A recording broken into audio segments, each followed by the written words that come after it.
자, 오늘은 지난주에 이어 감독과 맞다이칸 선수들에 대한 두 번째 이야기를 이어가 볼까 합니다. 꼬리에 꼬리를 무는 축구 이야기. 그럼 다들 준비됐나? 그거지!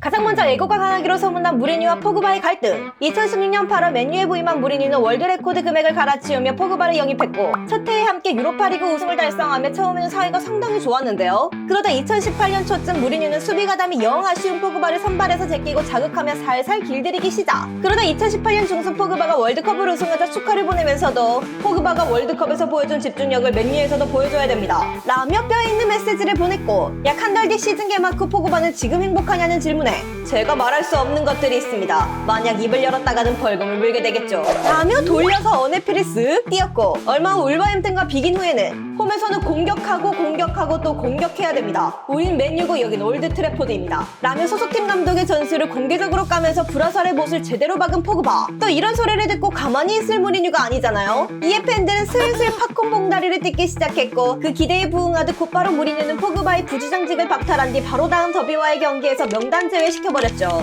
그리고 더비와의 경기에서 맨유는 졌고 초상집 분위기였는데 경기가 끝난 뒤 포그바는 관중석에서 낄낄거리는 영상을 SNS에 업로드. 이에 팬들도 진짜 미친놈인가 싶을 정도로 민심이 좋지 않았고 다음날 훈련장에서 언론 담당자에게 이 소식을 듣자마자 포그바에게 엄청나게 화를 내며 꼽을 줬는데요. 카메라가 버젓이 있는 미디어 공개 훈련이었는데도 말이죠. 근데 알고 봤더니 포그바는 맨유가 리드하는 전반에 영상을 업로드했지만 경기장 와이파이 신호 문제로 지연 업로드돼 이런 오해스러운 상황이 벌어졌던 것이라며 해명. 근데 무리뉴는 자초지종을 듣고는 그냥 언론 담당자에게 사과를 지시하고 본인은 그냥 유야무야 넘어가 버리면서 둘 사이 감정의 골은 더욱 깊어졌죠. 그리고 얼마 후 무리뉴가 포그바에게 넌 그냥 뛰지 마라. 넌 선수들과 팬들을 존중하지 않는다. 주변에 정직하고 선한 이들의 정신력까지 해치는 넌 바이러스 같은 존재다. 라고 했다는 기사가 퍼지면서 둘 사이는 완전히 파국에 치달았는데요. 근데 사실 감독의 말에 힘이 실리려면 기본적으로 성적이 뒷받침돼야 하는데 당시 무리뉴는 계속해서 승점을 드랍하면서 선수단 장악은 물론이고 성적까지 말아먹었고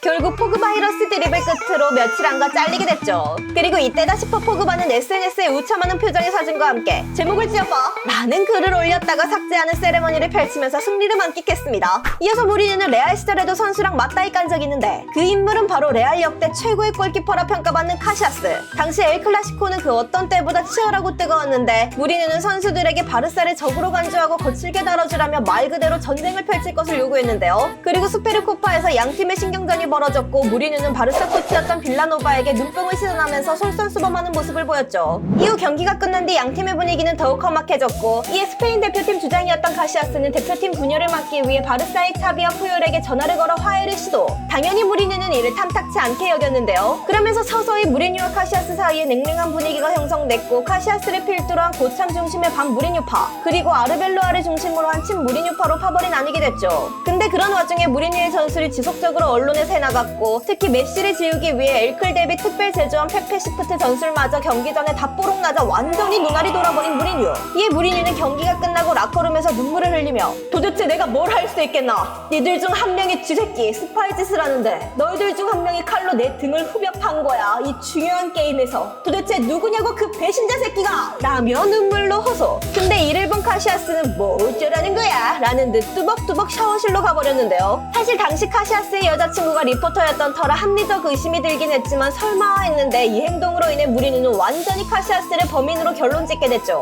이후 시간이 흐른 뒤 무리뉴는 카시아스가 약간의 기복을 보이자 바로 벤치에 처박았고 얼마 후 카시아스가 부상을 당하자 마치 기다렸다는 듯 무다딱 디에고 로페즈를 영입. 그리고 카시아스가 부상에서 복귀했음에도 계속 벤치에 짱박아버렸는데 이에 카시아스는 좋은 혈액을 보이는 로페즈를 비난하는 언플과 여론을 주장으로서 말리거나 바로잡지 않고 방관하며 교묘하게 주장하면서 무리뉴와의 관계가 완전히 쫑났음을 암시. 레알의 페레즈 회장 또한 무리뉴를 지지하는 모습을 보이면서 그렇게 무리뉴의 승리로 마무리되는 듯 보였죠. 근데 해당 시즌 무관에 그친 뒤 무리뉴가 레알을 떠나게 되면서 분위기는 급변했고 안첼로티가 부임하자 카시아스는 무리뉴보단 안첼로티 그는 선출이라 선수들을 잘 이해한다 라며 돌려깎고 이후 팀의 10번째 챔스 우승에 크게 일조하면서 정치아스라는 별명을 얻긴 했지만 결국 파워게임의 승자는 살아남은 카시아스가 됐습니다. 자, 예전 인터밀란에서도 스파이 스캔들이 있었는데 1999년 여름 인테르의 감독으로 부임한 마르첼로 리피는 선수단을 장악하기 위해 예전 유벤투스에서 자신의 지도를 받았던 로베르토 바조를 슬쩍 불렀죠. 바조야, 라커룸에서 누가 내 욕을 하는지 누가 문제를 일으키는지 나에게 와서 다 얘기하도록 해라. 그렇다면 넌 내 전술의 핵심이 될 거야 라며 은밀한 제안을 했는데요. 근데 자신만의 기준이 확고했던 바조는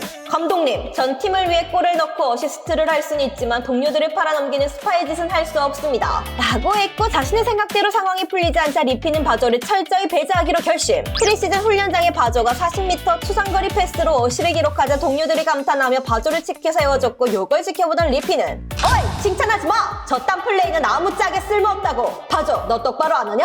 라며 맥락 없이 꼽을 줬고 또 시즌 개막 후에도 바조를 무지성으로다가 벤치에 처박았는데요. 이에 바조는 자신의 몸 상태가 완벽한데도 불구하고 왜 경기에 내보내지 않냐고 묻자 리피는 넌 내 팀에 필요 없다 와 같은 매크로성 답변만 돌아왔죠. 도통 이해가 가지 않는 상황에 인테르 팬들 또한 팀의 경기력이 부진하면 경기장에서 연신 바조의 이름을 외쳤지만 리피는 아랑곳하지 않았고 그러자 챔스 티켓이 걸린 마지막 4위 결정전에서 주전 선수들의 부상 이탈로 인해 어쩔 수 없이 바조를 선발로 내보내게 됐는데요. 근데 또 판이 깔리자 바조는 보란듯이 선제골에 이어 결승골까지 멀티골을 때려 넣으면서 팀의 챔스행을 캐리. 모가지 당할 위기였던 리피의 생명줄을 오히려 바조가 연명시켜주는 아이러니한 상황이 벌어졌죠. 그리고 이 경기가 끝나고 리피가 잔류한다는 소식을 듣자 곧바로 보따리를 싸고 나와 팀을 떠난 바조. 뭐 여기까지만 보면 결국에는 리피가 승리한 것처럼 보이지만 바로 다음 시즌 인테르는 챔스 프롭에서 비교적 약체 헬싱보리를 만나 광탈했고 리그 개막전에서도 약체 레지나에게 패한 뒤 리피는 빛의 속도로 잘리게 됐는데요. 반면 바조는 가슴격한 브레시아로 이적해 건재한 모습을 과시하며 매 시즌 10골 이상씩 박았고 무려 등번호 10번 영구 결번을 받고 멋지게 은퇴하면서 판정승을 거두게 됩니다.